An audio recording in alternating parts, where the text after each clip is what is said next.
The story begins inside a lavish mansion, where a blind boy named Kunan sits in silence, surrounded by relatives flashing soft, sympathetic smiles. He's always been told his eyes would never function, and because of that, he often finds himself wondering what it even means to see. So his father explained it as the ability to recognize colors and shapes.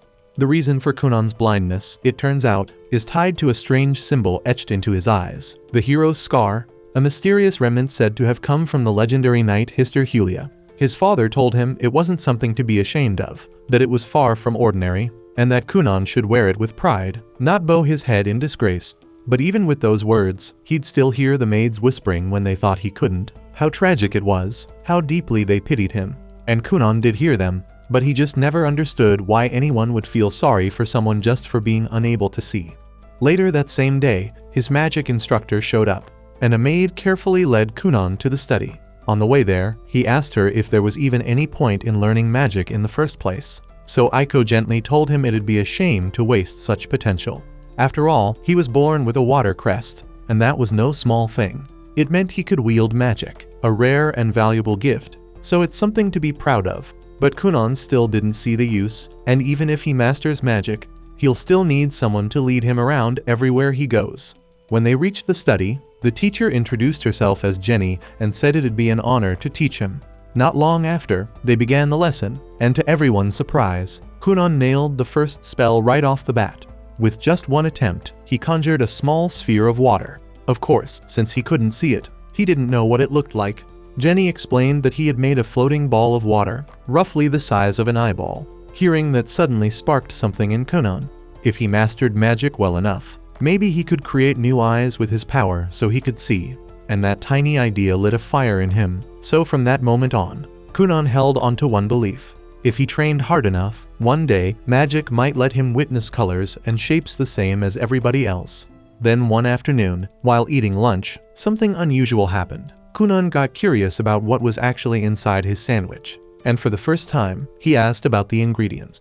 So Aiko happily walked him through each one, describing every detail, and preparing meals for him suddenly felt more meaningful now that he was finally curious about what he was eating. After finishing lunch, Kunan's tutor Flora drops by to read with him and asks what story he's in the mood for today.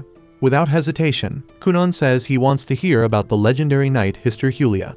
Flora pauses, clearly caught off guard, because she knows full well that Hister is the very hero tied to Kunan's blindness. The maid catches her hesitation and flashes her a confident thumbs up, signaling it'll be alright. Flora nods, agreeing to go ahead, but gently asks Kunan to tell her if the story becomes too upsetting. But he assures her it won't be an issue, saying he wants to absorb every piece of knowledge he can, no matter how heavy. As Flora begins recounting the tale, Kunan learns that ages ago, the world's champions clashed in a brutal war against the Demon King. Hister, hailed as the nation's greatest warrior, managed to strike down the Demon Lord, though it cost him dearly. He emerged victorious, but with one arm and one leg lost in the fight. Ever since that battle, it's said that some of his descendants are born incomplete, missing limbs, eyes, or other parts of their bodies.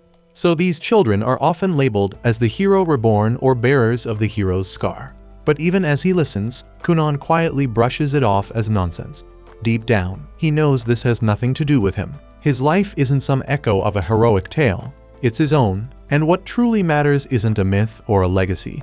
It's what he can accomplish through magic. He doesn't care about some legendary scar. What he cares about is unlocking the full potential of his power. And he's already made up his mind. He'll figure out a way to craft new eyes using magic, no matter what it takes. But the sheer amount of magical training he throws himself into eventually pushes his young body past its limits, and he ends up collapsing from total exhaustion. Aiko rushes to his side and hurries him back inside to rest. Once he's had time to recover, Kunan, more determined than ever, realizes he has to step up, both mentally and physically. And passing out from magic overuse just won't cut it for someone chasing a dream this big. So if he wants to wield magic for long stretches without faltering, he needs to toughen up his body as well. Aiko suggests he start learning swordsmanship to build endurance and muscle, and also eat more to support his growth. Still, she warns him that everything needs to progress gradually. Piling it all on too fast could do more harm than good. With his mind made up, Kunan dives into his new regimen under the guidance of Master Auro. The training is grueling and leaves him drained, But little by little, Kunan keeps up. The progress is slow, but it's steady, and that's what matters. When it's time for his magic lesson, Jenny arrives at the training field, and Master Auro quietly steps aside to give them space. Jenny approaches and remarks how impressed she is to see him picking up swordplay on top of everything else. Kunan nods, confirming that he's been working at it, explaining that if he's serious about his goal, he's going to need a ridiculous amount of stamina to back it up. Jenny had always seen Kunan as the quiet, brooding type, but today, he feels entirely different. There's no trace of that empty look in his eyes. Now there's purpose burning behind them. They get started on their magic session, and Jenny asks him to perform the same spell they practiced last time. Back then, Kunan had barely managed to conjure a single water orb, but now, without hesitation, he summons 7 of them at once. Jenny's stunned because she hasn't taught him any new techniques, yet he's managed to leap forward entirely on his own. That same afternoon, Princess Mirika, Kunan's fiancée, is set to visit. The idea of the meeting leaves her uneasy. Kunan's always been too withdrawn for her taste, and while she understands that this marriage is a matter of royal duty, the thought of being tied to someone so emotionally distant leaves her cold. But the moment she steps into the mansion, she notices something's changed. Kunan carries himself differently. He has a spark now, and their conversation flows in a way it never has before. He even shows off his progress in water magic, and to her surprise, she finds it genuinely fascinating. They spend the entire day together, and it turns out to be a surprisingly lovely time. On the carriage ride home, Mirika can't stop herself from blushing, her mind drifting back to the way he spoke, the way he smiled, and for the first time, she actually looks forward to seeing him again. As for Kunan, the encounter leaves him quietly reflecting. He realizes he's been overlooking Mirika all this time, taking her presence for granted. So with fresh resolve, he goes straight to Flora and asks her to teach him how to carry himself like a true gentleman, one worthy of Mirika's hand. That night, Jenny finds herself replaying Kunan's training session in her head. No matter how she looks at it, the fact that he effortlessly casts 7 water spheres at once is hard to ignore, especially since even she hasn't pulled that off before. It's becoming painfully obvious that Kunan has already mastered the fundamentals of water magic, which leaves her with almost nothing new to teach. Still, she needs to keep earning her paycheck, so she decides it's time to shift her teaching strategy. The following day, during their lesson, she introduces a new concept, breaking water magic down into separate stages, generating the water, suspending it in midair, and holding its form. To demonstrate, she conjures 2 orbs of water, one steaming hot and the other ice cold. Then explains that real mastery comes from controlling the nature of the magic itself. That's what sets seasoned mages apart from novices. Kunan takes her words seriously and decides to test the method right away. He uses his magic to fill a cup with water, then hands it to Aiko and asks her to give it a taste. She takes a sip, pauses, and then remarks that the water oddly tastes like apples. Jenny keeps a straight face, but deep down, she's fuming. Yet again, Kunan picked up something new almost instantly, before she even had the chance to break it down properly. That evening, Kunan doesn't sleep a wink. He stays up, training non-stop, determined to fully grasp the technique Jenny showed him. He focuses hard on visualizing apples, their shape, their fragrance, every little detail. He gets most of it right, but no matter how hard he tries, he just can't seem to picture their colors. This becomes a serious hurdle. If he can't imagine colors, then creating his own eyes through magic will remain out of reach. But Kunan doesn't back down and swears to keep trying, no matter how long it takes. By the next morning at breakfast, Kunan gives it another shot. He conjures a water orb and gently moves it above the apples sitting on the table. Suddenly, his body jerks upright, and his eyes widen in disbelief. Aiko rushes to him, concerned, and asks what's wrong. But Kunan's expression shifts to excitement as he blurts out that he can see colors. At first, Aiko assumes he's just imagining things, until he points to the fruit bowl and accurately calls out 2 green apples and 3 red ones. She checks, and when she realizes he's spot on, her eyes fill with tears of joy. Without a second thought, she throws her arms around him and squeezes tight, overjoyed at his breakthrough. Aiko then rushes to deliver the incredible news to Kunan's father, explaining with excitement that Kunan can now use magic to see colors. She adds that the closer an object is, and the more clearly defined its shape, the easier it is for him to identify its colors simply by touching it. Even more astonishing, she mentions that this ability now lets Kunan read books by tracing the ink on each page and recognizing the color of the letters. Though he hasn't quite learned how to read words just yet, she's confident that it won't be long before he figures that out too. Kunan's father is overjoyed by the update and swells with pride. feeling like his son is finally making real, undeniable progress. The next morning, Kunan decides to surprise Jenny before she arrives by showing off a massive red water orb he created using his magic. He's fully focused, carefully forming the spell, until out of nowhere, his entire family suddenly appears, and the shock completely throws him off. He loses control, and the red water explodes in every direction, soaking both himself and Aiko from head to toe. The scene leaves him looking like he's been doused in blood, which makes his mother scream in horror and faint. Kunan is left blinking in confusion, wondering what just happened, until Aiko calmly explains that blood is red, and seeing her son covered in it probably freaked his mom out a little too much. Kunan's father doesn't waste a second and sternly scolds his son for causing such a scare, and declares that his allowance will be cut off for 2 whole months. Then he turns to Aiko and announces that her pay will be slashed for 3 months straight. The moment those words hit her ears, Aiko, who lives and breathes for her paycheck, passes out instantly.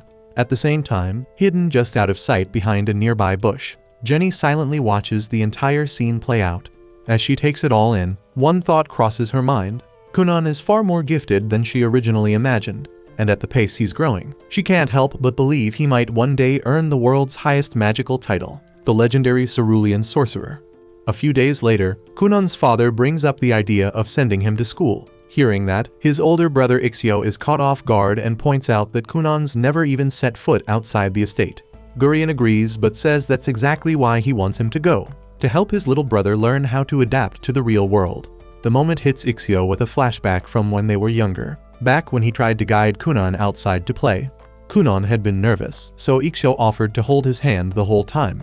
But just as he turned to lead him out, he tripped over the stairs and face planted. Snapping back to the present, Ixio hides his nerves and assures their father he'll do everything he can to support Kunan. The following morning, Aiko watches with amusement as Kunan plays around with a bowl of water. He explains that he enchanted the dish with magic and turned it into a fortune teller's tool for fun. Aiko jumps at the idea and asks him to use it to check if her long-lost youth is still alive. He grins and tells her she's still in her prime. Not done yet. She teases him by asking if he can tell her who her future husband will be. Kunan smirks and says that someone as gorgeous as her will never have a shortage of admirers. Flora watches the two bicker and banter, and starts second-guessing whether it was smart to teach Kunan how to joke like that in the first place. Later, Flora starts a lesson with him, all while Kunan keeps cracking jokes like a pro. She wonders if he's headed down the path of becoming a shameless flirt, but deep down, she's just happy to see how much he's changed. His smile is brighter now, and his mood lighter. After the lesson wraps up, Aiko takes him outside to meet his father. Feeling chilly, she asks him to conjure up some warm water balls.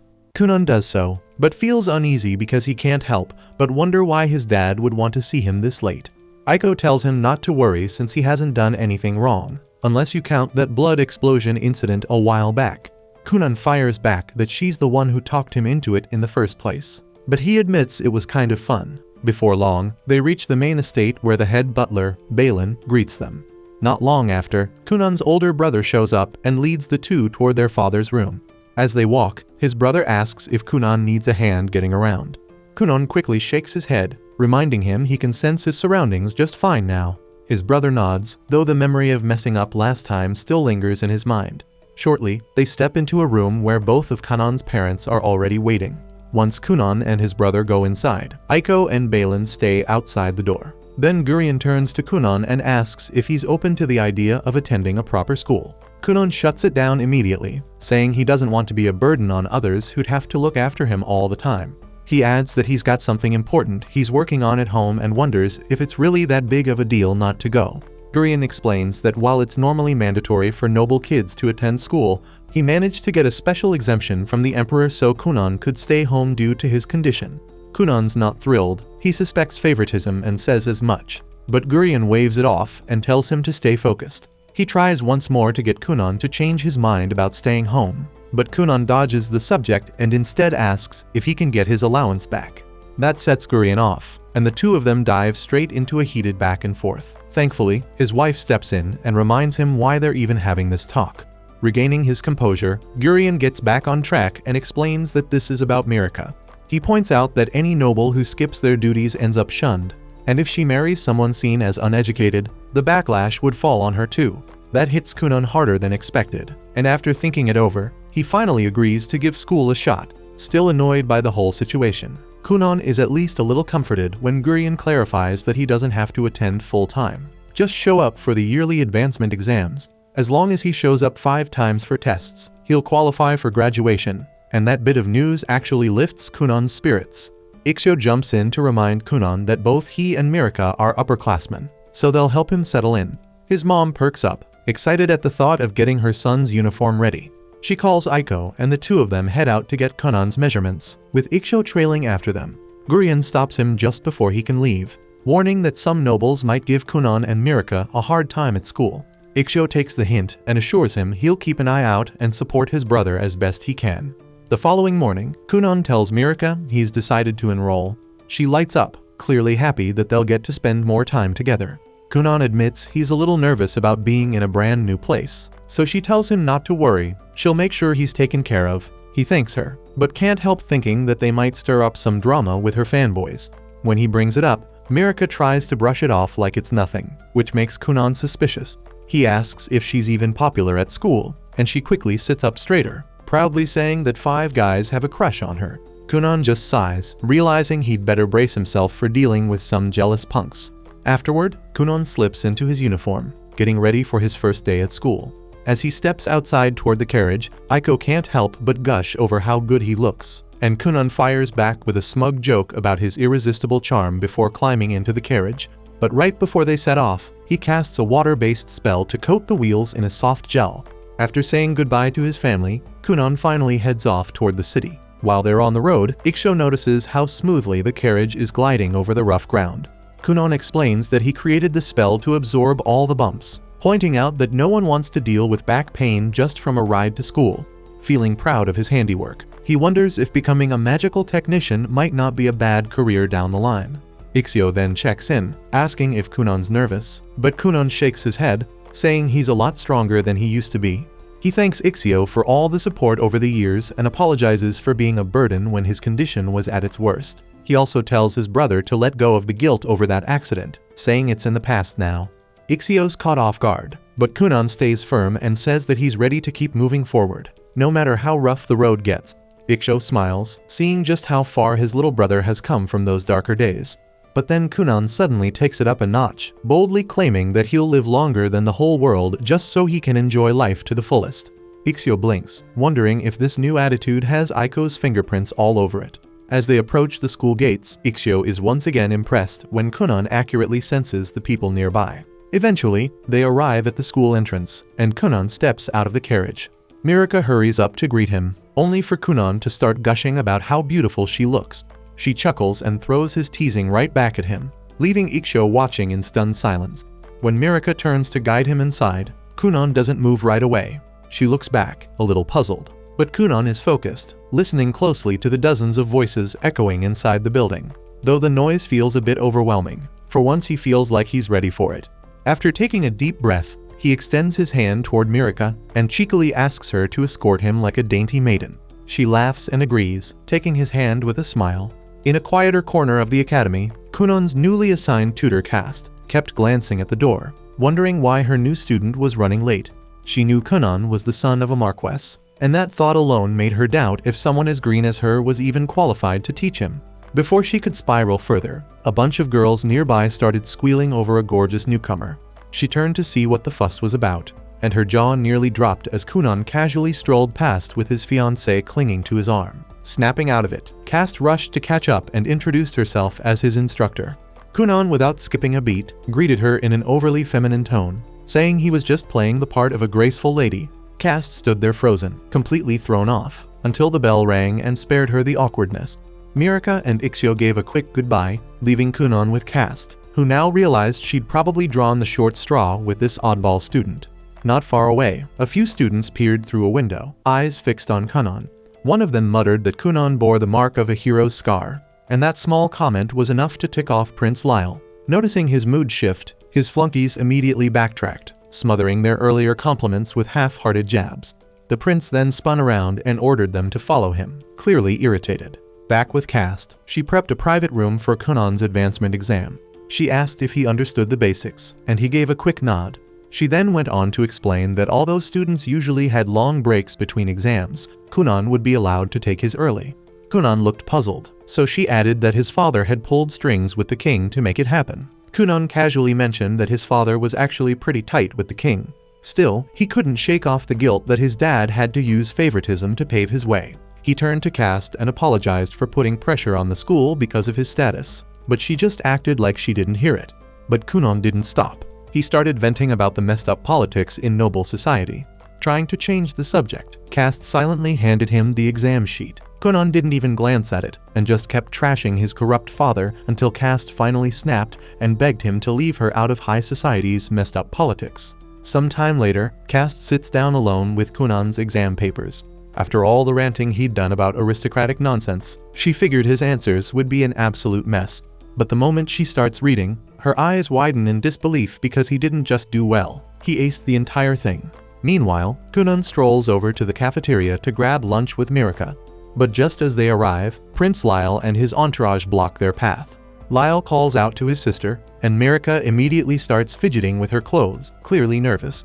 Curious who's trying to stop her, Kunan steps forward and comes face to face with the prince. A few paces behind, Ixio approaches and freezes at the sight of a noble confronting his little brother. Lyle wastes no time and throws a jab at Kunan, mocking him for getting engaged to Mirika despite his disability. Mirika's heart sinks, but she can't bring herself to defy her older brother. Kunan picks up on her silence and, without a word, decides Lyle needs to be taught a lesson. Before he can act though, Ixio steps in and tries to defuse the situation. But Lyle is already fired up and snaps at him to back off, so Ixio stands there, unsure of what to do. In the meantime, Kunan secretly casts a spell, drawing moisture from the air and nearby drinks, then sends it surging into Lyle's pants. Kunan then casually points at the growing wet patch and blurts out that the prince might want to check his trousers. The crowd around them goes dead silent before a ripple of gasps spreads through the room. Lyle panics and swears he didn't wet himself, but the damage is done, and with a red face he storms off to clean up. Ixio, already suspicious, turns to Kunan and asks if that little trick was his doing. Kunan just shrugs and feigns innocence, pretending he's just as clueless as everyone else. With the drama behind them, the three of them finally sit down for lunch. While munching on his food, Kunan asks who that jerk was, and Mirika quietly tells him that Lyle is her older brother. Kunan feels bad for her, wondering why someone like that would treat his own sister so badly. He looks over at Ixio and thanks him for always being a good brother. Ixio forces a smile, but inside he's freaking out because Kunan just publicly humiliated a member of the royal family. Mirika tries to brush it off and tells him not to stress, but Ixio knows deep down that trouble's coming. And somewhere nearby, Lyle storms through the hallway, seething over what just happened. Then, while Kunan and his companions are having their meal, the conversation circles back to what happened earlier. Everyone's still puzzled, trying to wrap their heads around why Lyle had confronted them so blatantly, without even attempting to mask how hostile he was acting. Mirika speaks up first, suggesting that Lyle's outburst was likely his way of trying to re-establish control over her. She reminds them that Lyle is the 6th prince, and she's only the 9th princess, which naturally places her lower in the royal hierarchy. However, ever since her engagement to Kunan, that balance has started to shift. Kunan carries the hero's legendary scar and has already built a reputation as a remarkably skilled young sorcerer, which sent her social standing soaring among the nobility. And now that Kunan has officially entered high society, it's safe to say that both of them are now seen as outranking Lyle. Kunan scratches his head, admitting that all this royal hierarchy talk is way too confusing for him to wrap his head around. Mirika laughs and tells him that none of it really matters. What's important is that she's happy to be with him. That makes Kunan smile, and he says he's glad to hear it. Still, he suggests maybe he should go apologize to Lyle just to avoid unnecessary drama later. But the second he says it, both Mirika and Ixio jump in to shut him down, telling him absolutely not to even consider doing something that's stupid. Time flies by, and soon the day of Kunan's final exam rolls around. Before heading out, he fits in a quick training session with Jenny. During the practice, he summons a floating ball of water and then cleanly morphs it into a solid orb of ice, shaped exactly like an apple. Jenny raises her eyebrows, clearly impressed, and remarks on how much he's improved in such a short amount of time. That afternoon, Kunan arrives at the academy, mentally prepping himself for the final test. As he takes in the atmosphere, he can't help but feel a little fired up because this place really looks and feels like a proper school now. Professor Cast walks up to him and wishes him luck, though she adds with a grin that he probably won't even need it, considering how sharp his skills are now. Soon after, a group of students gathers and asks Mirika to introduce her fiancé. Taking the hint, Kunan politely steps forward and introduces himself as both Mirika's fiancé and Ixio's younger brother. With a warm smile and respectful tone, he greets the group, saying it's a pleasure to meet them. His words and manners leave a strong impression, and in no time, everyone around him starts to think Kunan might just be the definition of a true gentleman. Meanwhile, Lyle stands off to the side, gazing silently out the window, already plotting his next move. His scheming is cut short when a few students call out to him, telling him to hurry because the final exam's about to start. Lyle scoffs, replying with a smug tone that he'll show up whenever he damn well feels like it. The others, clearly nervous, remind him that the exam is being held all at once, so if he doesn't come now, he's out. He turns to look at their faces and immediately feels his temper spike. Just by the way they're looking at him, he knows they've been talking crap behind his back, too spineless to say it to his face. That realization only pisses him off more. But right before he can unleash anything, Kunan suddenly steps up with a bright smile, grabbing Lyle's hands like they're old friends. Beaming with energy, Kunan cheerfully introduces himself, saying they didn't really get the chance the other day. Caught completely off guard, Lyle yanks his hand back and snaps, asking who the hell gave Kunan permission to speak to him, let alone touch him. Kunan quickly apologizes, but instead of backing off, he just keeps complimenting Lyle with genuine admiration, one praise after another, and before Lyle even realizes it, his face starts turning red. He tries to hold his expression, but the redness gives him away.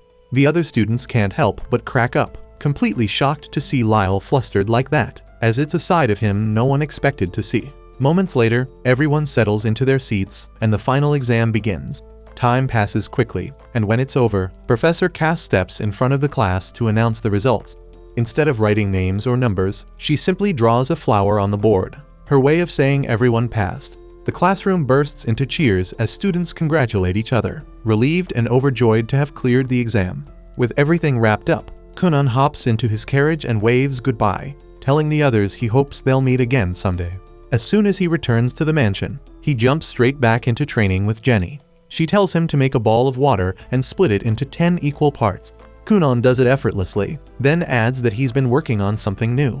With a grin, he transforms one of the water balls into a small bird, and it flaps its wings and takes off into the air. Jenny watches, stunned and speechless. A few seconds pass before she drops to her knees, realizing with a heavy sigh that there's barely anything left she could teach him. Not long after, the two sit down for a quiet tea break. That's when Jenny finally gathers the courage to be honest with him. She tells Kunan flat out that she truly has nothing left to teach him.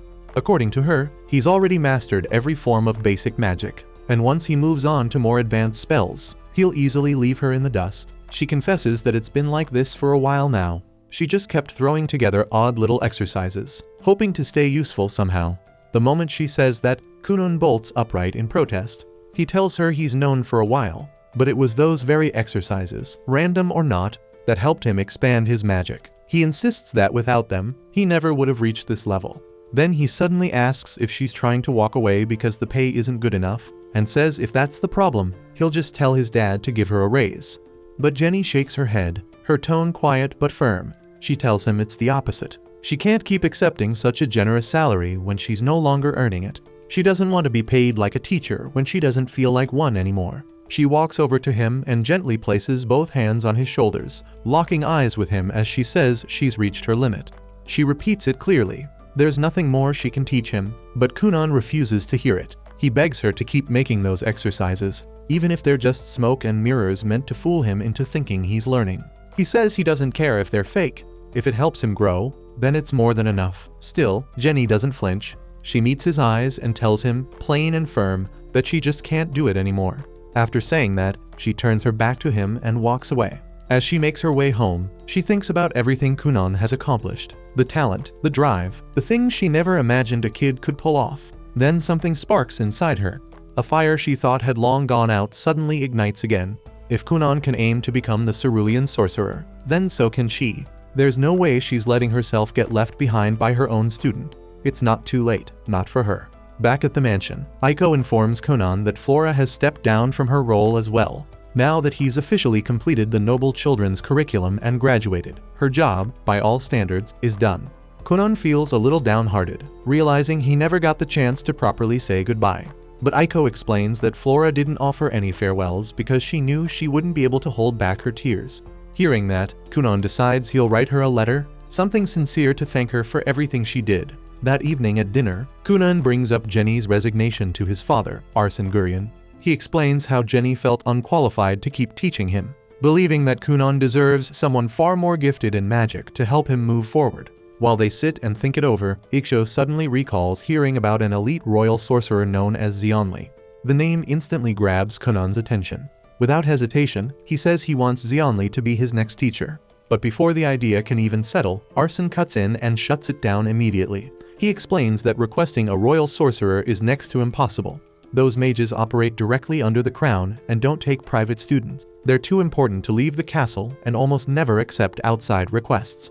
But instead of backing down, Kunon starts cooking up a plan. He says he'll tag along during his father's next castle visit, pretend to get lost inside, and when one of the royal sorcerers shows up to help him, he'll somehow charm them into becoming his mentor. Arsene doesn't even let the idea breathe. He shuts it down on the spot, calling it reckless and flat out dumb. With a success rate that barely scrapes 10%, he tells Kunon to forget it entirely. But before Kunon can argue back, his mother chimes in, flashing Arsene the classic puppy dog eyes. That's all it takes. Arsene folds instantly, groaning as he agrees to bring it up with the king and see what can be done.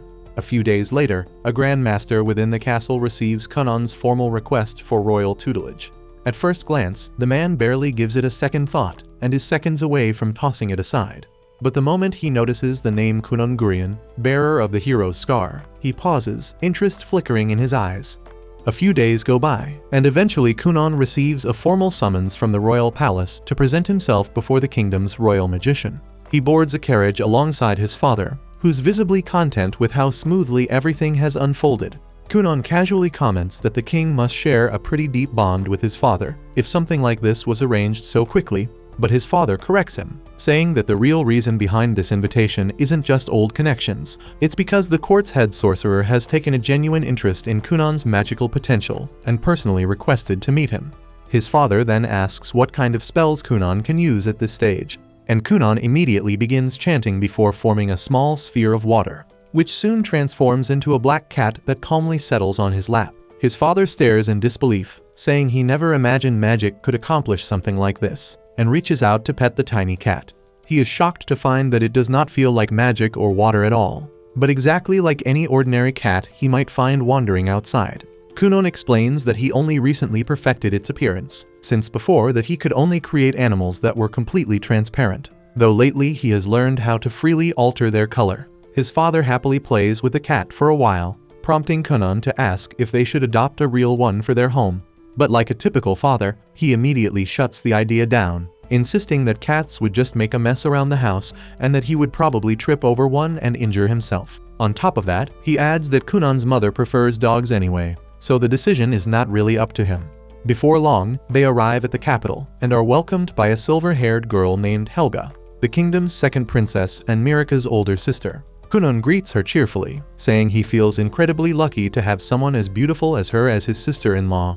His father briefly wonders if his son might be a bit too smooth for his own good, but decides to worry about that later. Helga smiles and says she has heard many stories about Kunon from her younger sister and would love to talk with him at length. She also notices the cat and asks if it needs any special food. But the moment Kunon's father sets it down on the ground, Kunon cancels the spell and the cat melts back into nothing more than a small pool of water. Helga quickly realizes that Kunon is far more talented than she originally assumed.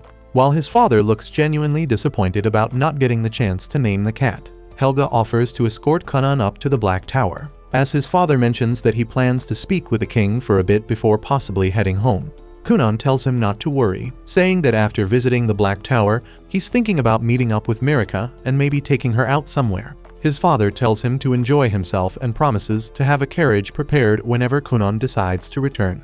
Helga soon leads Kunon toward the Black Tower and casually asks whether he's fine walking on his own or if he needs any help. Kunon says he's completely fine, then immediately starts bombarding her with questions that leave her utterly confused, since every one of them is insanely complex when it comes to magic. She tells him that she can't possibly keep up with such a deep discussion while walking and instead asks if he knows how many children the current king has.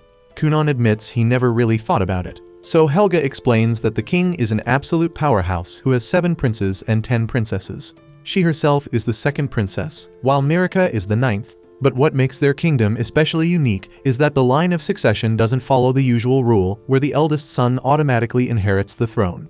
Instead, they practice something known as meritocracy, where every prince and princess is judged based on their abilities, talents, and dedication to their chosen path. Because of this system, even the youngest royal child has the same chance of claiming the throne as the oldest. Helga goes on to explain that she has already stepped away from her own claim by choosing the path of a mage, dedicating herself fully to refining her skills and becoming one of the country's greatest wizards.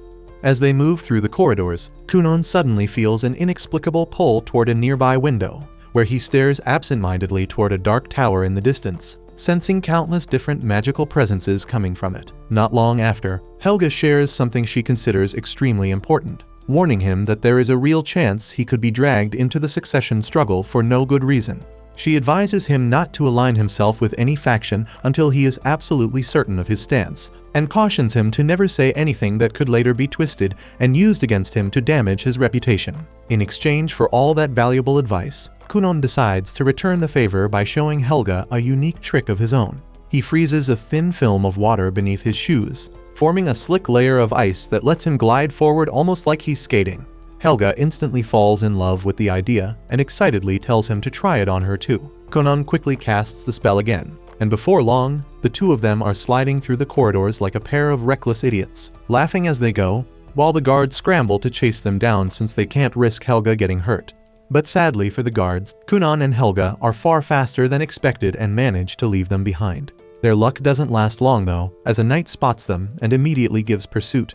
Kunon asks if they should stop, but Helga is having way too much fun and insists they can probably outrun him. That confidence turns out to be misplaced, as the knight catches up to them and drags them outside into the garden, where they receive a proper scolding. Afterward, they are escorted toward the tower, where Kunon is finally introduced to Rondamund Actard, the kingdom's head sorcerer. Just standing before him makes Kunon feel small, and he realizes just how vast the world truly is. He had thought Helga's magic was impressive, but compared to Rondamund, it feels like she's on an entirely different scale altogether. Rondamund immediately asks if Kunon was born with a water crest, and Kunon confirms it, though he admits he doesn't really understand much about crests in general. Rondamund explains that there are 7 types of crests a mage can possess, each tied to a magical affinity such as fire, water, earth, wind, light, darkness, and foul. On top of that, each crest is ranked from 1 to 5 stars, making Kunon's 2-star crest a fairly common case. Helga adds that she herself is also a 2-star wind mage. Kunon quickly gets it, joking that he can feel the difference immediately, saying that he and Helga are like American processed cheese, while Rondamund is more like an artisanal wheel of aged parmesan. Rondamund agrees that the comparison works well enough and then reveals that his own crest is actually 4-star. Right after that, he leads them down to the training grounds below and tells Kunon that he plans to test him a little to assess his magical ability.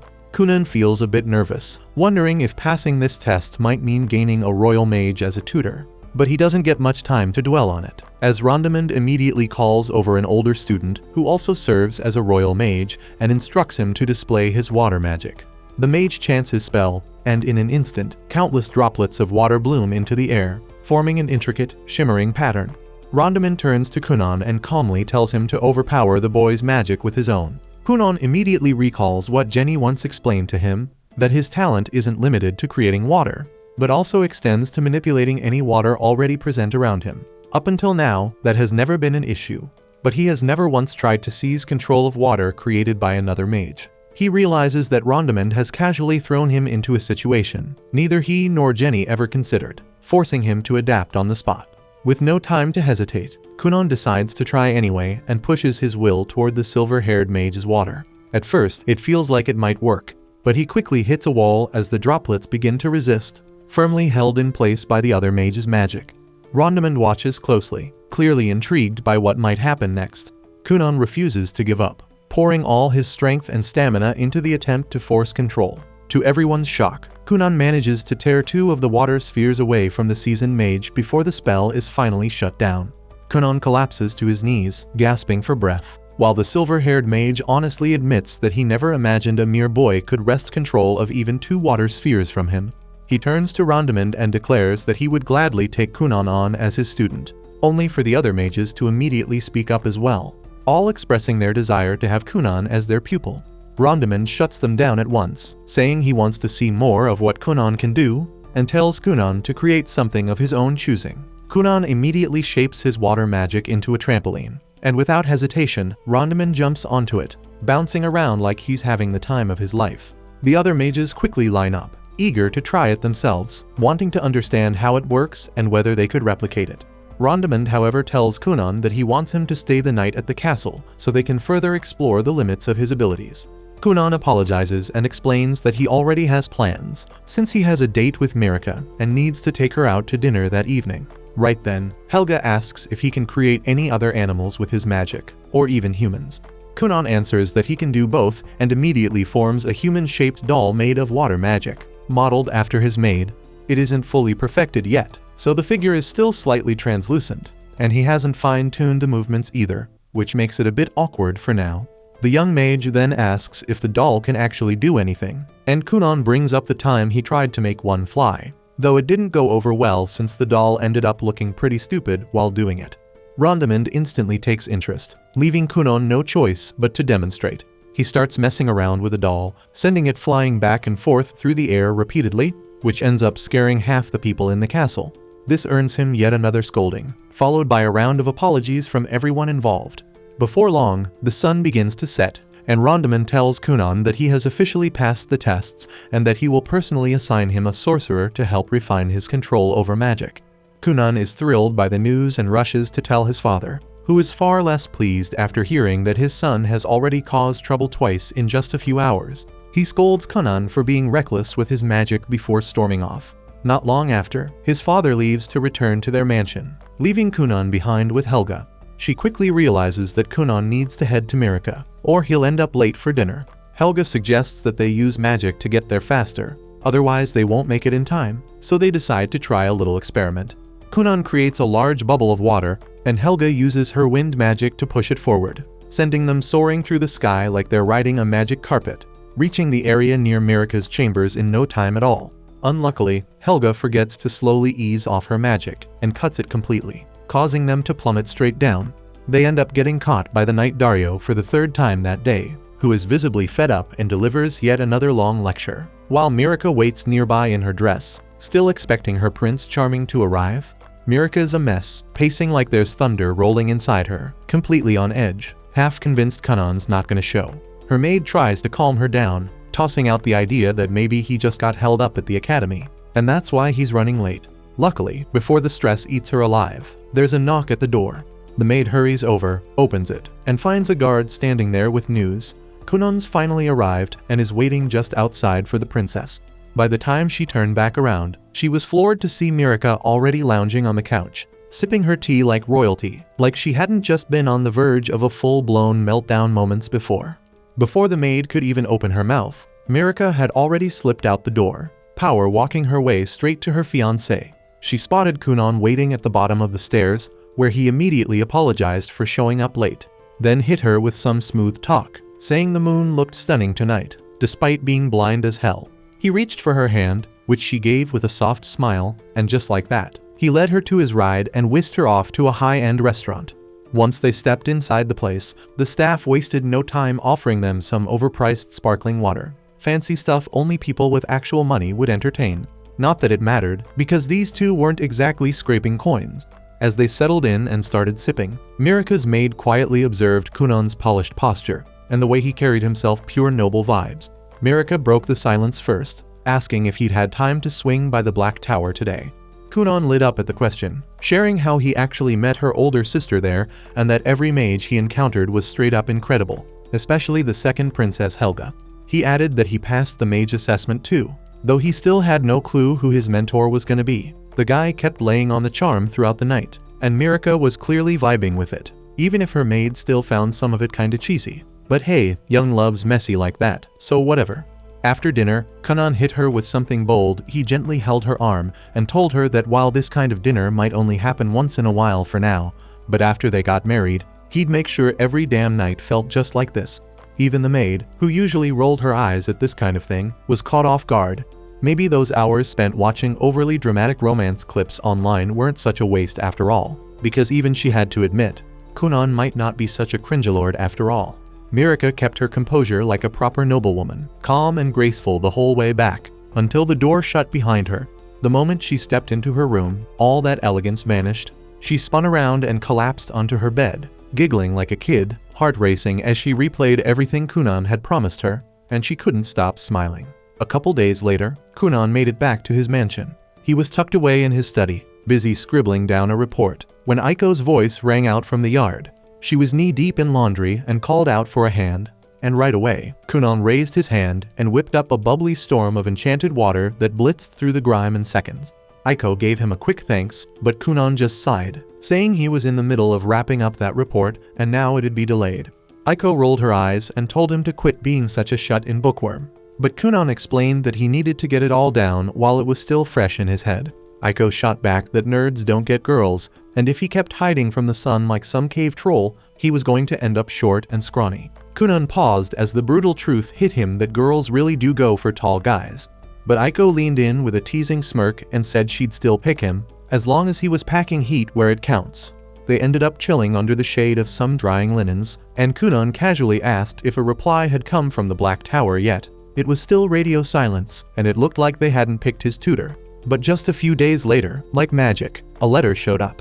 To his surprise, the letter revealed that none other than Xianli, the devilishly charming archmage himself, had been assigned as Kunan's mentor. Kunan wasn't sure what to think. He'd only ever heard stories about the guy from his mother. But Aiko is fangirled hard, swearing up and down that Xianli was the hottest man alive, and immediately started spiraling about her weight and hair, panicking over how she'd look if she accidentally bumped into him. Meanwhile, over at the castle, Helga paid Mirika a visit and casually dropped the news that Xianli had been selected to teach Kunan. Mirika lit up with excitement, thrilled that Kunan would be learning under the best of the best. Helga, on the other hand, let out a sigh and admitted that she had secretly wanted the job. Kunan was way more fun than most students, and teaching him would have been a blast. While walking through the corridor, Mirika catches sight of her two older sisters, Everil and Ledalia, standing there with smug smirks plastered on their faces. She halts instantly like a deer in headlights, but luckily Helga's right by her side, which helps her keep it together. But Eve just has to open her mouth, pretending she's concerned while clearly trying to stir shit, throwing a jab about how everyone's been buzzing about Kunan lately. Then she drops the bomb, saying they're not even married yet, just engaged, so Kunan technically still has the freedom to fall for any other princess he fancies. That jab hits Mirika right where it hurts, making her visibly uncomfortable. But Helga doesn't let it slide, and she claps back without hesitation, calling both sisters washed-up F-tier nobodies, saying even if Kunan had working eyes, he still wouldn't waste a glance on them. That shuts them up real quick, their cheeks burning red with rage before they storm off, snapping that Helga should stop acting like a thug and try acting like a proper princess for once, especially since she's already been written up by a knight 3 times. Back at Kunan's estate, he's sipping on tea with Aiko, his mind drifting as he tries to picture what his new teacher might be like. Meanwhile, Aiko's off in her own world, blushing hard just thinking about Xianli and how she'll finally get to see him in person. Out of nowhere, a carriage pulls up outside. Mirika steps out first, catching Kunan completely off guard with her surprise visit, but he doesn't waste a second before turning on the charm, laying it on thick about how he needs mental prep to handle being near someone so beautiful. What he doesn't realize is that Xianli is still sitting inside the carriage, silently listening to every cringeworthy line, wondering what kind of mess he just got himself dragged into. Kunan, of course, is still going off, even making weird comments about how Mirika probably changed her soap. Eventually, Xianli's had enough and steps out of the carriage. Kunan freezes and instantly picks up on the overwhelming shift in presence and knows without a doubt that this man is Xianli.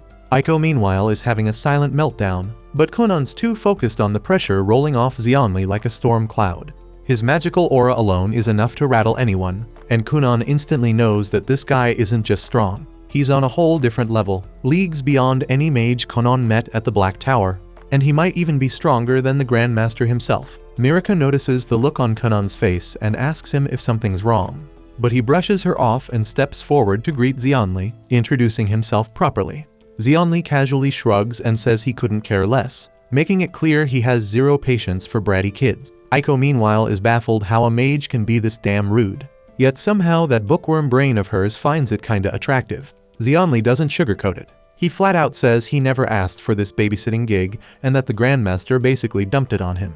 Kunan, unfazed, just shrugs it off and says they're all stuck playing along with the rules of politics and seniority. So what choice do they have? Dario takes that moment to introduce himself properly as Mirika's personal guard, while Kunan gives him a quick apology for all the chaos he stirred up earlier. They eventually gather for some tea, but Xianli's clearly not thrilled, especially with how Mirika and Kunan keep tossing flirty remarks back and forth. Their back and forth gets so cheesy, he finally cuts in, tells them to cool it, and reminds them he's here to talk magic, not listen to some corny teen drama. With a smirk, he decides to mess with Kunan a bit and throws out a question and asks if the kid knows anything about compound magic. Kunan calmly answers that it's an advanced technique where the caster merges multiple spells into one. Xianli then pushes further, wanting to know how many spells he can juggle at once. But the answer that comes next catches him way off guard. Kunan tells him he can pull off 31 spells at once, and sometimes push it to 32, though he admits it gets shaky there. Xianli actually perks up at that and admits even he can't go beyond 50 spells, which blows Kunan's mind since he didn't think anyone could hit that number. Xianli asks him how the hell he broke through the 20-spell ceiling. Most people hit a wall there. Kunan just shrugs again and says he stacked a bunch of spells together like building blocks, one on top of the other. Xianli can't help but be impressed because he didn't expect someone to figure out that kind of technique on their own. It suddenly makes sense why so many other mages were pissed that he got the chance to tutor Kunan while they were left out, even though they were the ones who welcomed him to the Black Tower. Back then, Xianli didn't get what the fuss was about. Sure, they said Kunan was promising, but even they probably didn't realize just how much of a freakishly rare talent he really is. Xianli finally starts giving a damn and stands up from his chair, telling Kunan to prove he's not all bark and no bite, because he's not about to waste his time on a kid who can't back up his big talk. Then, without blinking, he tells Kunan to grovel and beg him to become his tutor. Mirika instantly thinks there's no way in hell Kunan would ever lower himself like that, only to be proven hilariously wrong as Kunan folds instantly, calling Xianli the greatest sorcerer alive, going on about how amazing he smells, and even joking that a straight guy like him could totally fall for a dangerously hot mage like Xianli. Xianli, creeped the hell out, tells him to cool it and zip it before things get any weirder.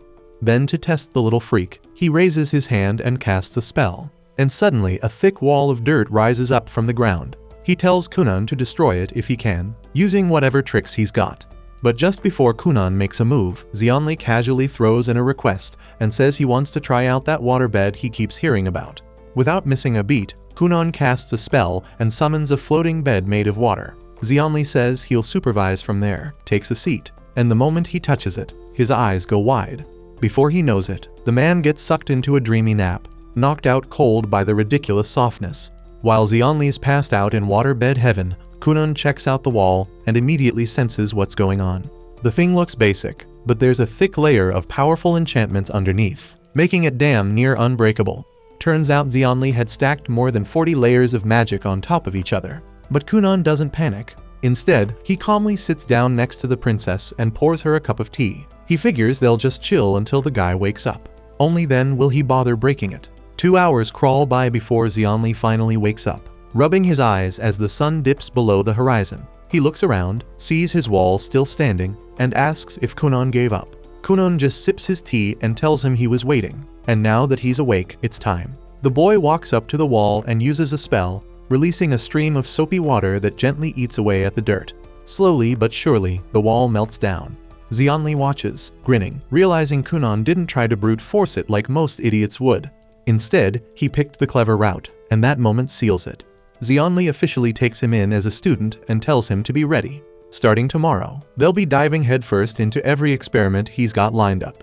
The following day, Xianli strolls in once again with Princess Mirika at his side, loud as ever and full of swagger, declaring that Kunan must be the luckiest kid in the kingdom to be trained by the most elite mage alive. Kunan, now a seasoned expert in shameless flattery, doesn't even hesitate and dives right in, gushing that clearly he's the luckiest guy on the planet to be taught by the most ridiculously handsome man in the entire world. Xianli smirks, clearly loving every second of it, but quickly shifts gears and warns Kunan that today's lesson isn't going to be a breeze, so he better not count on any favors. Kunan throws himself into a full-on soap opera performance, clutching his head dramatically and whining that if Xianli went easy on him, he'd assumed the love was gone. Xianli gives him a side eye, slightly creeped out by the clingy little weirdo, tells him to chill the hell out, and drags him inside. But the second they step into the room, Kunon's buzz crashes. Turns out, today's lesson is just copying Xianli's chicken scratch memos into clean, legible documents. Kunon instantly realizes what's happening. Xianli's just dumping his paperwork on him out of sheer laziness. Kunon was all hyped to dive into cool new spells, and now he's stuck playing secretary. Still, he knows there's no getting out of it, so he sucks it up and agrees. Xianli then waves the rest of the gang off, claiming the papers are top secret national intel that only he's allowed to see. Kunon turns to Mirika, apologizes for the delay, and promises to be back with her as soon as he's done. Mirika gives him a smile and heads out with the others.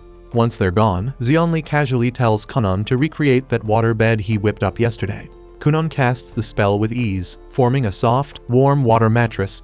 Without a word, Xianli flops onto it and knocks out instantly, snoring like he's clocked out from life, and Kunon sighs and gets to work. Meanwhile, outside in the gazebo, Mirika pulls Aiko aside and quietly confides that she's been secretly training with a sword the past few days, but swears her to keep Kunon in the dark. Aiko's taken aback since it's pretty rare for a princess to pick up swordsmanship, but she nods and agrees to stay silent. Shortly after, Mirika suits up, grabs her wooden sword, and steps out onto the practice grounds to spar with Dario. It's obvious she's still green, but she's picking things up fast, driven by a fierce desire to improve. She's determined to become someone worthy of standing beside Kunon. She knows he carries the hero's mark, meaning fame and glory are basically guaranteed for him. So if she wants people to see them as equals, she'll need to earn her place with skill and strength of her own. Back upstairs, Kunon's still hunched over the ancient parchments, trying to make sense of the cryptic mess. The handwriting is so atrocious, it's nearly impossible to tell if he's looking at letters or some deranged attempt at a diagram. While he's in the middle of wrestling with one especially indecipherable memo, Xianli finally stirs from his nap, looking fully recharged. He glances over at Kunon and asks how far along he's gotten. Kunon replies that he's about halfway through, but instead of getting a pat on the back, Xianli fires off a jab, saying even a blind guy could work faster than him. Kunon fires right back, saying anyone would go blind trying to read that garbage. He says Xianli's handwriting is so bad, even a mud-covered worm smeared across the page would look more legible. Xianli scowls and tells him not to insult his masterful script by comparing it to lowly insects. But Kunon just shrugs and warns that he's definitely sending an invoice for all the unpaid labor he's been stuck with. Xianli tells him not to get cocky, that this is part of his training. Kunon looks confused until Xianli explains that reading from a book gives temporary knowledge, the kind that fades over time. But when your brain struggles to interpret something, and your hands physically write it down, the info sticks deeper. It becomes knowledge that's harder to lose.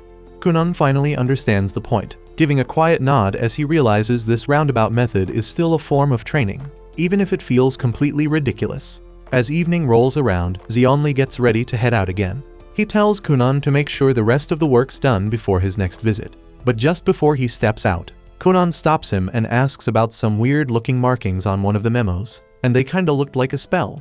Xianli pauses, thinking it over, and says it'd be faster to show than explain. He tells Kunon to swing by the capital next time, and he'll demonstrate it in person. Kunon lights up at the idea and immediately spins toward the princess, promising that he'll see her again soon.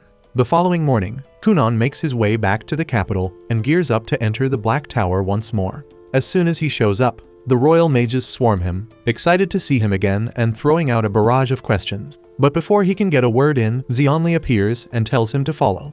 Helga stops Xianli with a horrified look and asks if he's seriously planning to take Kunon into that room, the demon room, but Xianli doesn't bother with an answer. He just turns to Kunon and tells him to summon the waterbed. Kunon casts it without a hitch, and just like that, all the nosy students are out cold and snoring. As they continue walking up the stairs, Xianli suddenly turns to Kunon and asks if he knows anything about magical weapons. Kunon answers that magical weapons are special gear capable of channeling a user's magic. Xianli nods in approval and explains that there are mages out there whose sole job is to craft magical weapons specifically for the royal magicians. With that, he opens the door to his study, revealing a space buried in layers of dust and littered with scrolls from wall to wall. Kunon's eyes light up, practically buzzing with excitement as he dives into the mess, flipping through scroll after scroll, stumbling across tons of spells he's never seen or tried before. As he digs deeper into the pile, he finds a rare magic book. one that's only handed out to elite royal mages, and proudly announces that he's about to pull some good old-fashioned nepotism to get his hands on it.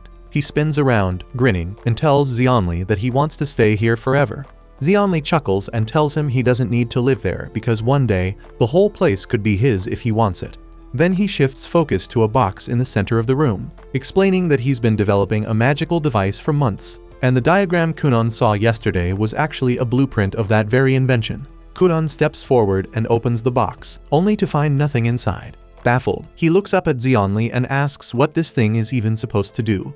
Xianli explains that he's working on a machine that can give people whatever they want without lifting a finger. For example, if someone wants an apple, the machine would produce it. Kunon's eyes light up again, saying he'd love something like that, but with pancakes instead. Xianli nods and says that with Kunon's water magic, they can finally begin testing and maybe even release it to the public. He says his earth magic can handle the outer framework, while Kunon's water control is perfect for crafting the delicate internal mechanics. Kunon realizes this thing might actually be a game changer and agrees to team up with him on the project. Not long after, they head downstairs for lunch, where the headmaster of the mages starts chatting with Kunon about a legendary school of wizardry and witchcraft, a place where mages from every corner of the world gather to study. Kunon's never even heard of it, and the idea gets him hyped. But Xianli tells him not to get ahead of himself. Only mages who are at least 12 years old are eligible to apply, and since Kunon's only 10 right now, there's nothing he can do yet. 2 years fly by since that moment, and the day finally comes for Xianli to put Kunon to the test. They stand before Mirika and the others, and Kunon braces himself, ready to respond to whatever Xianli's about to launch at him with his water magic.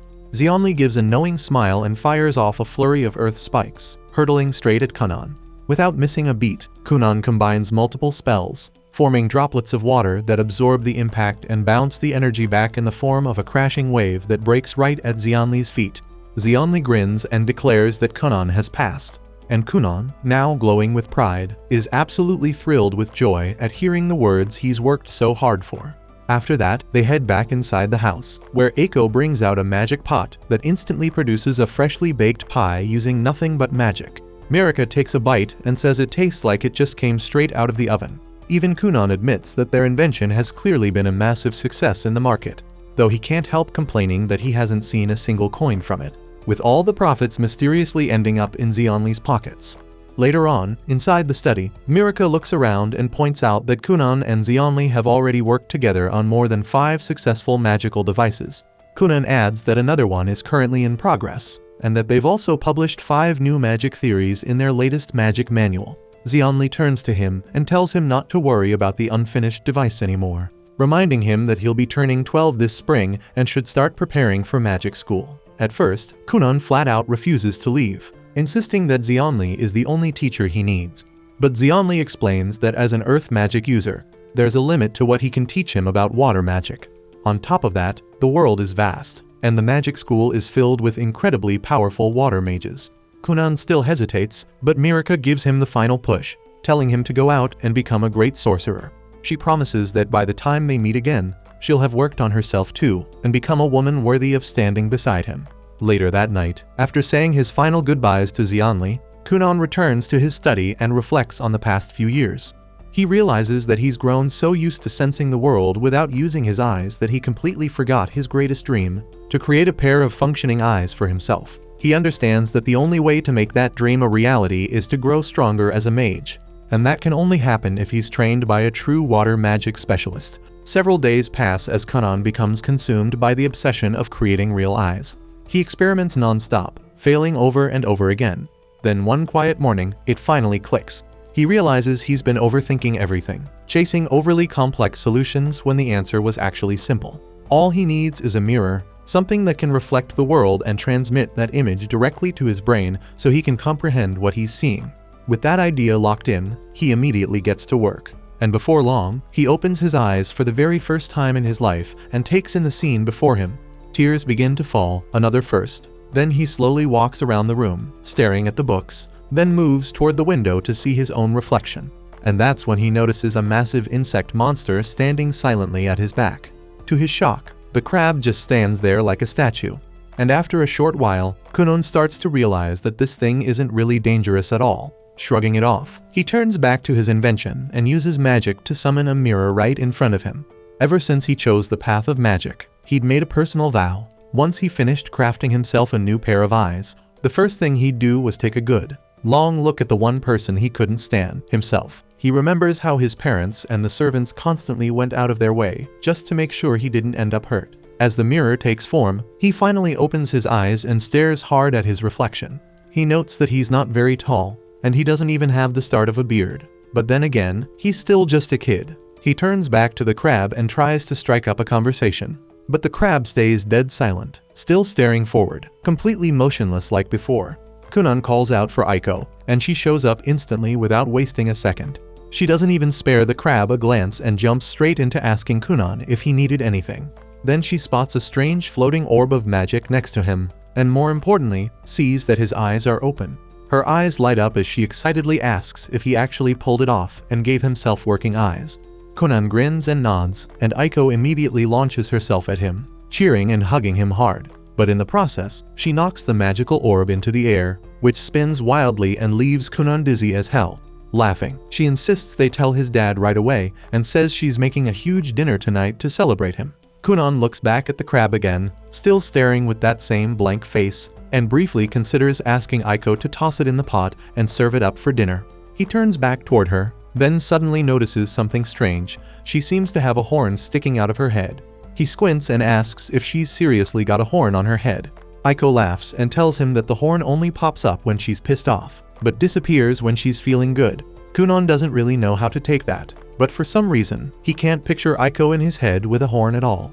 Then it hits him. If he's serious about leveling up his cold approach game and becoming a real natural charmer, he's got to start practicing now. So without missing a beat, he starts flirting, telling her the horn gives her a surprisingly fierce look. Aiko stares at him, totally unsure how to respond to that. So they both just head outside like nothing happened. This is the first time Kunan can truly see the outside world with his own eyes, and he stands out in the open field, staring ahead at a breathtaking view of wide grassy plains, distant mountains, and a castle standing proudly in the center. But strangely enough, what he sees isn't what any normal person would. Instead, all the colors look flipped, like the settings are messed up and never calibrated properly.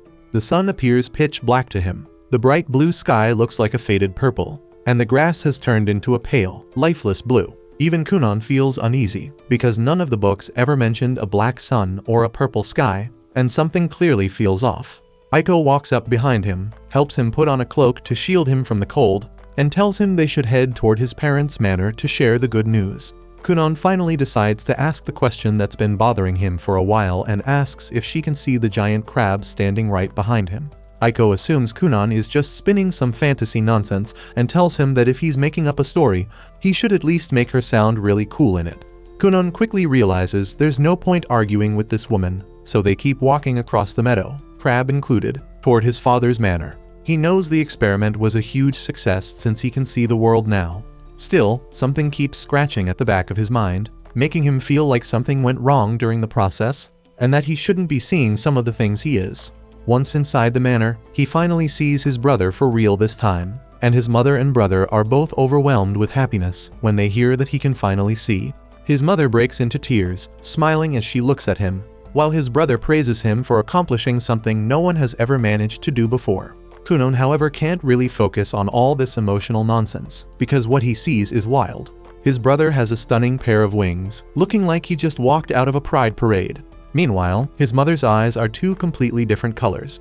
Kunan thinks they both look cool as hell and wonders why nobody ever mentioned any of this to him before. He tells his mother she looks like a heroine straight out of a princess play, and admits that even his brother looks ridiculously cool too. He turns to his brother and bluntly asks if their parents are some kind of discount angels. But like everyone else in this family, his brother treats direct questions like a personal attack and shrugs, saying he doesn't really know.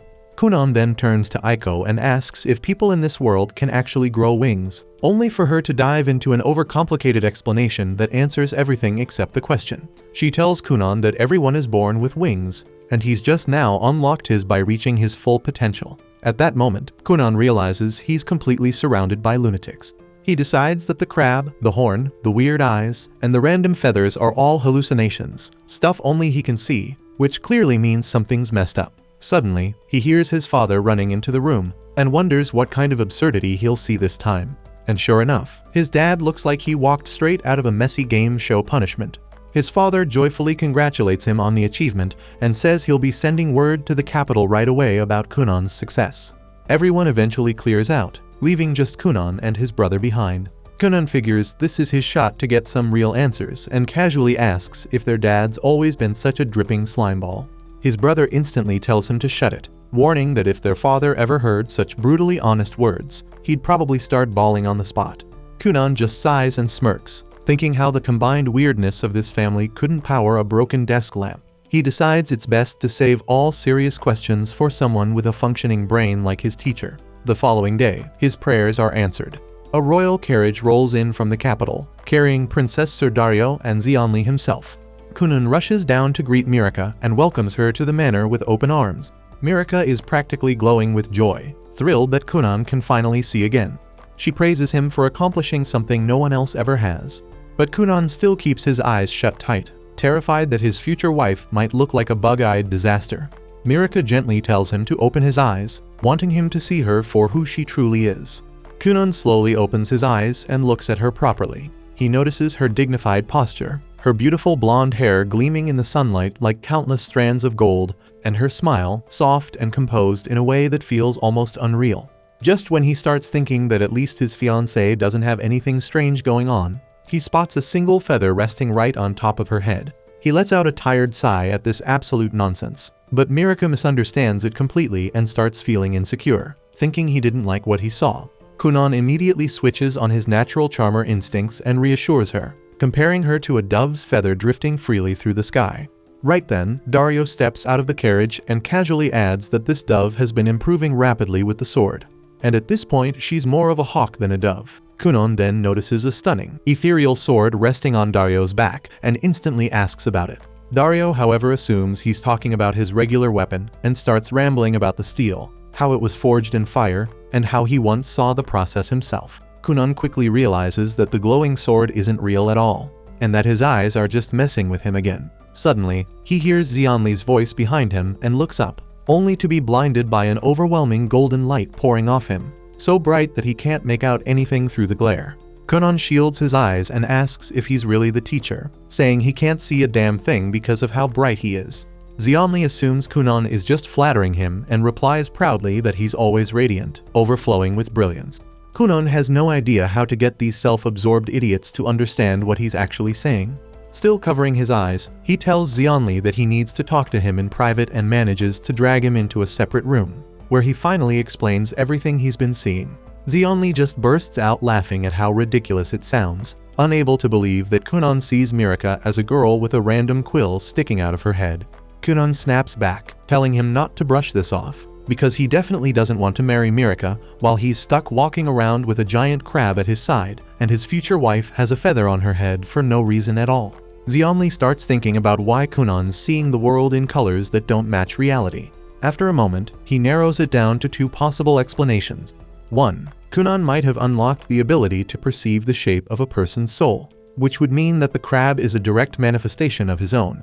And the second is that Kunon could be dealing with a serious case of magic sickness, which is messing with his vision and making him hallucinate. Zeonli recalls a time when he passed through a forest so saturated with magical energy that it made him violently ill. He felt drunk, disoriented, and started seeing bizarre creatures floating around him. Kunon immediately feels like that matches his experience pretty closely, but Zeonli tells him they simply don't have enough information to say which theory is correct. Then, as a final thought, Zeonli mentions that every animal perceives the world in different colors, which doesn't mean their vision is broken. He tells Kunon to think of his own sight as a rare gift, not a problem. By the time they step back outside, the sun is already setting. Zeonli bursts into laughter again at the mental image of Mirika with a single feather sticking out of her head. That night, they all gather to celebrate Kunon's 12th birthday, which also marks the start of a brand new chapter in his life, because the very following day, he's leaving for the magical academy. So his father gifts him a finely crafted wooden staff, and his mother gives him a brand new quill set, and his brother hands him a thick book packed with food recommendations, basically the Yelp reviews of their era. Later that night, Mirika finally shares her gift too, a bracelet that comes as a matching set. Kunon tells her how much he's going to miss her, and promises to return to her as soon as he can. The two of them hold hands quietly beneath the moonlight, sharing a moment that neither of them will forget. The next morning, his entire family gathers to see him off. His mother is already tearing up, while his father tells her to stay strong because if Kunon sees her crying, he might break down too and won't be able to leave. To everyone's surprise, none of that happens. Kunon doesn't even slow down. He skips the hugs, climbs straight into the carriage, throws up a casual later fam, and tells them he might come back in a couple of years, or maybe not, who knows. And with that, he gets comfy next to Aiko and leans back, already imagining all the new faces he'll meet at the academy, and wondering just how powerful the sorcerers there might be. Kunon and Aiko keep traveling for 5 straight days, and after that Aiko starts getting restless and asks how much longer it will take before they finally reach the academy. Kunon explains that the academy is actually very far from where they are now, so realistically they should expect nearly a full month on the road before arriving there. He already understands that Aiko has made up her mind about not attending the academy with him, but he still asks if she is completely certain about that choice. Aiko answers that she has been of marriageable age for quite some time, and she wants to find a husband and settle down so she can truly begin her own life. She insists that if she keeps traveling alongside him, she will grow too old to secure any decent proposals. According to her, this is her only window of opportunity, because if she lets it slip away now, it would be the same as abandoning the idea of building a life entirely. Kunon attempts to guilt her a little and asks if she genuinely believes he can manage without her by his side. Aiko fires back that if that is really how he feels, then would he be ready to push Princess Mir aside and choose her as his bride instead? Kunon instantly goes silent, fully aware that he has absolutely no comeback for that, and shifts his gaze out the carriage window where he finally notices his grandfather's estate rising in the distance. They eventually reach the manor, and Kunon tries to recall the last time he visited this place. Aiko remembers it perfectly and points out that about 4 years ago, Kunon dragged his entire family here. The moment he discovered that his grandfather owned a massive library packed with magical texts, he became obsessed.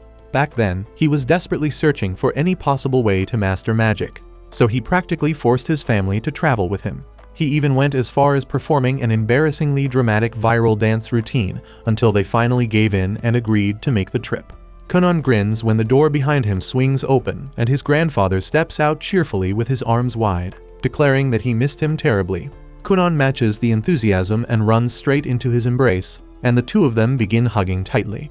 Kunon then glances with his magical eye and sees his grandfather with several demonic horns on his head, then mutters with a hint of sarcasm that his grandfather looks like a devil, while his mother is an angel. His grandfather then announces that to celebrate Kunon's acceptance into the magical academy, he will purchase absolutely anything he desires as a gift. Aiko quickly tries to step in, clearing her throat and saying that before he goes overboard, Kunon's mother asked him to read the letter she sent. But the old man seems to ignore her entirely and keeps asking Kunon if he wants precious gemstones, even calling out for a damn jeweler to be summoned right away. Aiko cuts him off again, insisting that he read the letter from his daughter first, so he brings it back into his study. He pulls out his reading glasses and almost instantly scowls because his daughter clearly anticipated his spending habits and placed a strict cap on how much he is allowed to spend on Kunon, stating that it must not exceed $5,000. He grumbles in frustration, arguing that $5,000 is practically pocket change in this economy. Kunon calmly points out that he is only 12 years old, and Aiko adds that $5,000 equals about 2 months of her salary. The grandfather, however, is still determined to buy something extravagant, whispering to Kunon that it would not hurt if they simply kept it a secret from his mother. But Kunon says the only thing he truly wants right now is a new maid, since Aiko will not be staying with him from this point forward. His grandfather promptly introduces the replacement maid Rinko, who turns out to be Aiko's younger sister and also has a horn on her head. She greets Kunon politely and explains that she accepted the position because her sister recommended it and the pay is decent enough. She mentions that she is saving money for her upcoming wedding and already has a fiancé, so she is not interested in any funny business. Kunon reassures her that she has nothing to worry about since he himself is engaged to a lovely fiancé and says they should value their partners above everything else. Rinko nods, adding that she and her fiancé plan to open their own shop someday, so she is putting money aside for that dream too. Not long after, the maids begin setting up the dinner table. Rinko admits that she expected a spoiled, arrogant kid because he supposedly bears the hero's scar, but Kunon actually seems surprisingly laid back. Aiko explains that Kunan usually gets so absorbed in his magic that he sometimes forgets to eat entirely, so Rinko should keep some sandwiches ready for him to snack on while he works. That comment brings back a flood of memories for Aiko about everything she has experienced with him. When Kunan's father first hired her specifically to look after his eccentric son, she did not quite know what to expect. But over time, she grew genuinely attached to him, and they went through countless ups and downs together. She recalls the first day he put on his school uniform and the first time he managed to see her with his own eyes. The memories make her chest tighten, and she turns to Rinko, telling her that no matter how famous Kunan might be, he is still just a kid. That means he tends to trust people too easily, so it will now be Rinko's responsibility to protect him from any kind of danger, no matter what form it takes. Rinko says that Kunan has a naturally charming vibe and knows exactly how to flatter a woman, which basically makes him a walking magnet for every girl at the academy. With that kind of smooth talk, there is a real chance he could turn into a full-blown heartbreaker. Aiko cannot even handle the idea and snaps at her sister to cut it out, insisting that Kunan is a literal angel and would never stoop to something like that. The following day, Kunan finishes packing his things and prepares to leave when Aiko steps into his room to inform him that the carriage is set and waiting. He thanks her sincerely for everything she has done for him up to this point, saying he would never have grown into who he is today without her support. He mentions that it might be several years before they meet again, and Aiko tells him not to stress because she will be waiting and will probably be married by then, maybe even holding her own child. They share a tight embrace, and afterward Kunan climbs into the carriage with Rinko. His grandfather desperately asks him to stay and secretly live at the manor instead. But Kunan ignores the plea and signals the driver to move, leaving both his grandfather and Aiko behind. On the road, Kunan turns to Rinko and asks if she is truly fine leaving her fiancé for so many years, since it could be a long time before they reunite. Rinko assures him that it is not a problem because they already discussed it thoroughly. Since they are saving up for the business they want to start, the money is necessary. Kunan becomes curious and asks what kind of shop they plan to open. Rinko answers that they decided on a restaurant because she genuinely enjoys cooking, and if the place ever flops, maybe they'll end up on a reality cooking show and earn the privilege of being roasted by a world-famous chef. As the days pass, they gradually approach their destination until they finally cross into the kingdom of Durashik, famous for its deep connection to magic. They stroll through the streets, and Rinko quickly notices that nearly everything in town revolves around magic. While passing by a shop, Kunan spots several fascinating magic books displayed in the window and immediately steps inside to check them out. He is blown away by the variety available. But Rinko wonders what makes them so special when his grandfather already owns a massive library with thousands of volumes. Kunan explains that he has already finished every book in his grandfather's collection. And while there were not that many focused purely on magic, this shop specializes entirely in magical tomes, many of which are exceptionally rare. Rinko then questions if he plans to purchase anything, but Kunan tells her they would need to drop an insane amount of money for that. Rinko sneaks a look at the price tag on one book and nearly chokes when she sees that a single volume can cost up to $5 million. She says she could work several lifetimes and still not make that kind of cash, and that even a quarter of that amount would be enough to launch her restaurant and a few extra branches on top of it. Kunan just laughs and explains that these magical tomes are completely unique, which is exactly why owning even one costs a ridiculous fortune. Just before they step out, a woman wearing glasses approaches them and asks Kunan if he is a magician studying at the academy. Kunan gives her a polite smile and says he is only an applicant for now. The woman looks intrigued and asks him to demonstrate what kind of magic he can perform. Kunan decides to show off a little and conjures a tiny cat with his magic. The move lands perfectly because she instantly scoops the cat up and starts cuddling it, saying it is one of the most adorable things she has ever seen. Kunan asks if she is a magician too, but she replies that she was not blessed with enough talent for it. Still, she adores magic, so she chose to work in this field anyway. She adds that this year in Durashik will be especially intense because the saint from the Holy Kingdom is enrolling at the academy as well. Then she brings out a book, claiming it is a first edition written by the legendary sorcerer Zionli, and says she is willing to sell it to him at a generous discount. But Kunan politely refuses and walks out with Rinko. She questions why he turned down such a good deal, but Kunan calmly answers that the book was most likely a copy he personally produced back when he was collaborating with Zionli himself. Afterward, they step into another shop that sells every kind of clothing imaginable. Rinko begins trying on different outfits while Kunan runs his hands over the fabrics, carefully feeling the textures. He asks the shopkeeper what creature the fur came from, and the man answers that it was taken from a dark fox. Kunan pauses for a second, then casually creates a dark fox right there in front of him. The shopkeeper nearly jumps out of his skin because the animal feels completely real to the touch, which leaves him utterly baffled. So Kunan explains that he can reproduce anything as long as he understands exactly how it feels. The shopkeeper's mind starts wandering, and he awkwardly asks if Kunan could make a woman for him too. That comment sets Rinko off, and she snaps at the desperate guy to control himself, flat out calling him an incel before storming out of the store. They leave the small town behind and head toward the capital of Dirishik. After a couple of days on the road, they finally arrive and are immediately met with the sight of a massive magical academy, far grander than Kunan had ever pictured in his head. Rinko asks how they are supposed to handle living arrangements, and Kunan tells her to relax because they will simply apply for a dorm room where she can stay with him. But once they step inside, their optimism gets crushed when the receptionist informs them that every dorm is already fully occupied and that he should have submitted a request much earlier if he wanted a spot. Unsure what to do next, they walk back out, and Rinko suggests they might as well check into a hotel instead. Kunan shakes his head, pointing out that they are expected to remain here for several years, and living in a hotel for that long would drain their finances fast. He considers finding a place to rent instead. Just then, the receptionist comes after them and hands over a stack of flyers listing local real estate agents who can show properties nearby. Kunan's eyes instantly brighten at the thought of renting an entire house for just the two of them and living independently, similar to how he once did back in his homeland. That same day, they manage to secure a beautiful house located close to the academy. The following day, they return to the academy for the entrance exam, but the receptionist informs Rinko that she is not permitted beyond this point since only students and staff can enter.